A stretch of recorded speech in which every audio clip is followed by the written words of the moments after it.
सोमवीर सिंह जी हैदराबाद से। राधे राधे। पूज्य गुरुदेव, आपके चरणों में कोटि कोटि प्रणाम। गुरुदेव, राधा केली कुंज विश्व की पावन जगह है। यहाँ भारत और विश्व के ईश्वर तुल्य महापुरुष आपके दर्शन के लिए आते रहते हैं तथा करोड़ों लोग यहाँ के पावन सानिध्य से अपना जीवन बदल रहे हैं। महाराज जी, इस दास का भय और संकोचवश ये सवाल है कि आपके राधा रानी के पास चले जाने के बाद भी राधा केली कुंज से ऐसे ही सत्संग प्रवचन आदि चलता रहेगा और हम लोगों को इस पावन धाम के दर्शन होते रहेंगे? अब ये तो हम नहीं कह सकते। हम ये कैसे कह सकते हैं, क्योंकि ये तो भगवान के हाथ है, श्री जी के हाथ है कि वो क्या करे क्या ना करे। इतना तो समझ लो कि असंभव है।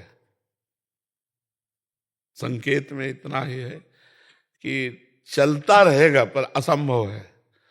उड़िया बाबा जब थे, जैसा कृष्णाश्रम उड़िया बाबा के जाने के बाद फिर थोड़ी रह जाता है ना। तो सांप की मणि चली गई तो सांप ही रह गई, मणि तो चली जाती है ना।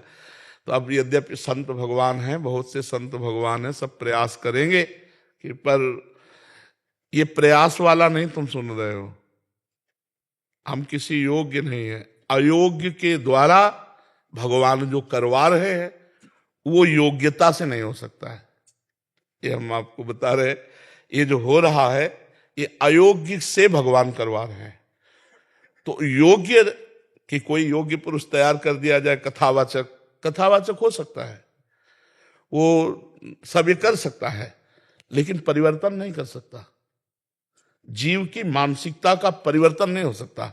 और खास बात होता है जीव की मानसिकता का परिवर्तन करना, और वो होता है श्री भगवान से। और वो किसी को कभी कभी निमित्त बनाते हैं, निमित्त कभी किसी को बनाते हैं।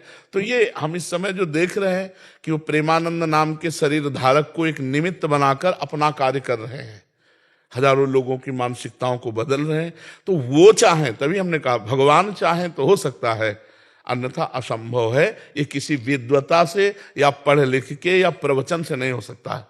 ये केवल भगवान के द्वारा करें करावें आप सब जने बढ़ाई दें, ये उनका कार्य। हम कभी बैठ के प्रवचन नहीं सीखे, हम कोई व्याकरणाचार्य नहीं है, हमारे पास कोई वो डिग्री नहीं है। बस इतना जरूर है कि हम श्री जी के हैं, श्री जी हमारी हैं। अब वो क्या करना चाहती है उनका विधान है।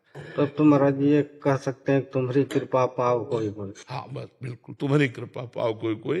कृपा पात्र जन के द्वारा ये होता है, मतलब विद्वता या इसके द्वारा। तो हम समझते मूकम करोति वाचालम पंगुम लंघयते गिरिम यत् कृपा तम हम वंदे परमानंद माधवम। नहीं ना, जिसका शरीर ठीक है उसका क्या दूसरों का परिवर्तन कर सकता है। पर यह है कि वो सर्व सामर्थ्यशाली है, बस इतना हम कहते हैं। वो क्या करना चाहते हैं? हमें तो डॉक्टर ने कहा था 5 वर्ष में मर जाओगे, बहुत 2.5 वर्ष कहा था, फिर कहा था बहुत से बहुत 5 वर्ष चलोगे। 19वां 20वां वर्ष चल रहा है, डॉक्टर के कहे के अनुसार से 19वां 20वां वर्ष चल रहा है। अब भाई भगवान कब तक चलाना चाहते हैं वो जानते हैं। अब वो श्री जी के पास जाने के बाद श्री जी क्या, ये जरूर हम कहते हैं कि किसी की कोई जगह ले ले, ऐसा नहीं होता। उड़िया बाबा की जगह कोई दूसरा बैठ जाए, ऐसा नहीं हो सकता। श्री रामचंद्र डोंगरे की जगह कोई दूसरा बैठ जाए, ऐसा नहीं हो सकता। वो एक होता है, भगवान एक प्रभाव प्रकाशित करते हैं और फिर गुप्त कर देते हैं, फिर दूसरी जगह किसी भक्त को प्रकाशित करते हैं, फिर गुप्त कर देते हैं। ये उनका खेल चलता रहता है। वो अपने संत जनों से धर्म को बढ़ावा, अधर्म की वृत्तियों का नाश कराते रहते हैं। अब कहाँ बैठ जाए वो किसके बैठ जाए? ये राधा केली कुंज से होगा ये नहीं कह सकते। हो सकता है दूसरी जगह किसी महात्मा के प्रकाश कर दें भगवान, और वो प्रकाशित होकर जन समुदाय को भक्ति के रंग में रंग दे। किस संप्रदाय का, किस मार्ग का, सब उनके संप्रदाय, सब उनके मार्ग। इसलिए ये नहीं कह सकते कि ऐसा ही होगा। कैसा होगा? जैसा प्रभु चाहेंगे वैसा होगा। जो ही प्यारो करे सोई मोहि भावे।